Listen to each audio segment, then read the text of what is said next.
गेल्या काही दिवसांमध्ये वन्य प्राणी हे थेट गावामध्ये शिरण्याचे प्रकार आणि या घटना वाढल्या आहेत। असाच प्रकार भंडाऱ्यामध्ये घडलाय आणि थेट या गावामध्ये अस्वल शिरलेलं बघायला मिळालं। जंगलामधून वाट भरकटलेल्या या अस्वलानं थेट गावाच्या शिवारामध्ये प्रवेश केला आणि खळबळ उडाली। तब्बल तासभर या अस्वलानं झाडावरती चढून धुमाकूळ घातला। भंडाऱ्याच्या अड्याळ इथली ही घटना आहे। सकाळी या अस्वलानं जंगलाची सीमा ओलांडली आणि थेट गावालगतच्या शेतशिवारामध्येच एंट्री घेतली।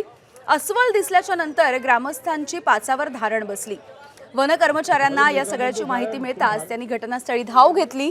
मात्र वन कर्मचाऱ्यांना देखील या अस्वलाला झाडावरून खाली उतरवण्यामध्ये तब्बल 1 तास लागला। एबीपी माझा, उघडा डोळे बघा नीट।